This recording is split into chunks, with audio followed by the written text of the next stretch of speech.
Hello everyone, সবাই কেমন আছো? আশা করি সবাই খুব ভালো আছো। আমি আর বাবা যাচ্ছি আমাদের বাড়ির কাছাকাছি মা তারার মন্দিরে পুজো দিতে। মৌনি অমাবস্যার দিন গিয়েছিলাম পুজো দিতে। আর মায়ের সাথে এর আগে গিয়েছিলাম কৌশিকী অমাবস্যাতে পুজো দিতে, তো সেটার ব্লগ তো রয়েইছে। আর জায়গাটা কতটা সুন্দর সেটা দিনের বেলাতে গিয়েছিলাম, আর এখন রাতের বেলা যাচ্ছি। দেখো, জাস্ট ফিল করছি চারিদিকে মানে অন্ধকার আর দুপাশে জঙ্গল, কেউ নেই রাস্তাতে, ভয় ভয়ও লাগছিল। তো মন্দিরের কাছাকাছি চলেই এসেছি। আর আজকে আমি আর বাবা দুজনে যাচ্ছি। মায়েরও যাওয়ার কথা ছিল, মায়ের শরীরটা একটু খারাপ লাগছে বলে মা আসতে পারেনি। কোনো অমাবস্যা থাকলে মায়ের মন্দিরে কিন্তু প্রচুর ভিড় হয়, আর মায়ের ভক্তরা আসে মায়ের মন্দিরে। কিন্তু যেহেতু শীতকাল তাই একটু ভিড়টা কম আছে। আর প্রথমে আমরা কিন্তু মায়ের মন্দিরে যাচ্ছি, প্রণাম করে নেব মাকে। তারপরে আমরা যাব বাবার মন্দিরে। আর বাবার মন্দিরে এখন আরতি হচ্ছে, পুজো হচ্ছে।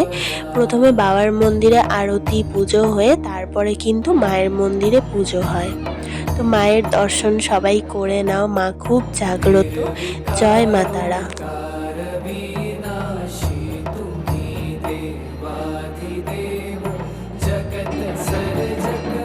আমরা এখন বাবার মন্দিরে চলে এসেছি। আর এখানে দেখো বাবার মন্দিরে এখন আরতি হচ্ছে। সবাই ধূপ মোমবাতি দিয়েছে এখানে, আর সবাই এখন আরতি দেখছে। তারপরে আবার মায়ের মন্দিরে পুজো আরম্ভ হবে। বাবার মন্দিরে আরতি হয়ে যাওয়ার পর ঠাকুরমশাইরা কিন্তু মন্দির বন্ধ করে দিচ্ছে, আর আমার বাবা এখানে ধূপ মোমবাতি জ্বালিয়ে দিচ্ছে। আর আমি একদম পুরো গঙ্গার পাশেই দাঁড়িয়ে আছি।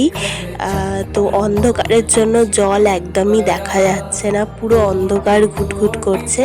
আর এই যে এইখানে দেখো বিড়াল বুড়িটা কীরকম বসে আছে, কি মিষ্টি তাই না? তারপরে আমরা চলে যাচ্ছি মায়ের মন্দিরে।